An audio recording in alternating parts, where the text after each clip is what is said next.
what the next 30 years could be because of the, I don't know if it's gutless or evilness of the Republican Party in letting this nomination go through.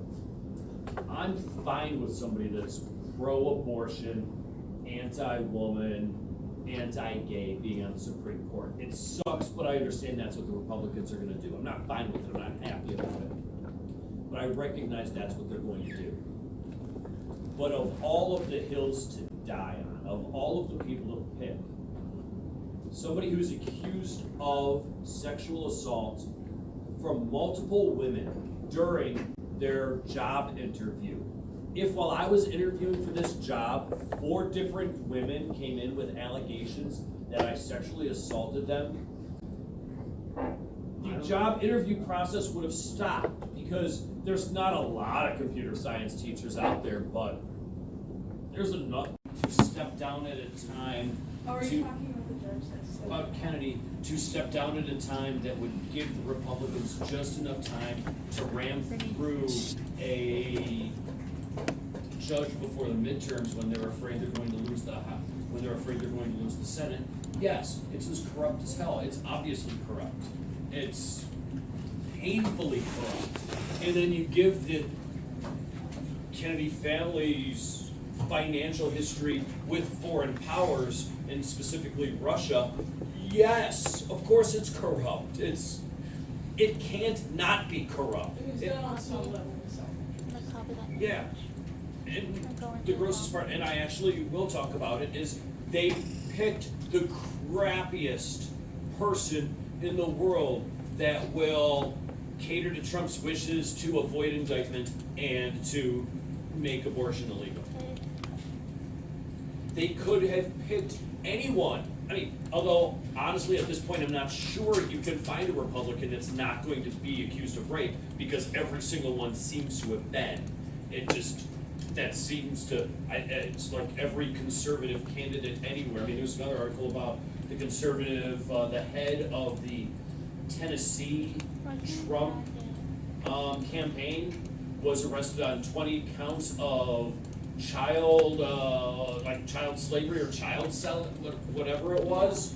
I mean, it's bizarre. And so, yes, of course it's corrupt, and it's expected at this point. It's just, it irritates me that the best they, once they found out that Kavanaugh is so painfully flawed, a lifetime alcoholic with a history with multiple sexual abuse accusers, that can't keep himself together without being a raging, crying jackhole in the middle of the Senate confirmation hearings. How do we know those are Democrats lying? How do we know those are I feel Democrats? like, here's my opinion. How do we know those are Democrats lying? Here's my opinion. Which part? The people who are like accusing Trump.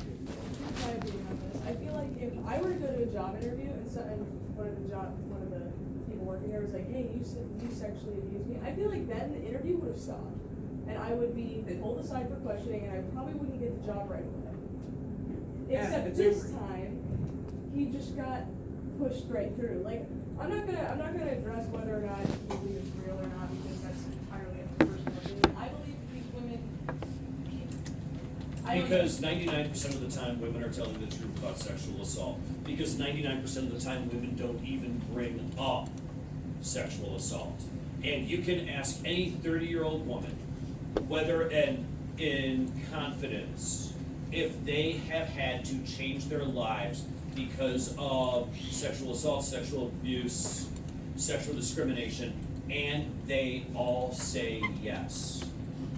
My wife only works with women, and because most midwives are women. I think there was one male midwife that she worked with in Indiana, and they all still have stories. They all have stories about getting off a midnight shift. All of them. Women don't lie about this unless there is gross personal gain. And honestly, it's not uncorroborated. There is a history. She told counselors, and those counselors came forward and gave documentation. She was telling this story to counselors 25 years ago, 30 years ago. This wasn't like she just decided I don't like that guy, I'm going to pretend he raped me in high school. That just doesn't happen. It occasionally, and I will say, you will find I hate to use this phrase, a gold digger that sues like a professional athlete for that, and you occasionally find that. But, and I can't think of her name now, was it Ford? What was the accused woman, what was the accuser's name? Oh, yeah. Dr. Panther. Yes. What's her name? Oh, like, Yeah. is it Dr. Candy Ford, it was Dr. Ford, okay. She even stated under oath, she knew there was a good chance she would come forward and people would say, no, you're not telling the truth. But she thought that there was enough evidence that she would be believed. She said under oath, what I am afraid of is that people will believe, students this before, believe women, listen to women. They don't lie about it. I can't tell you to ask your teachers because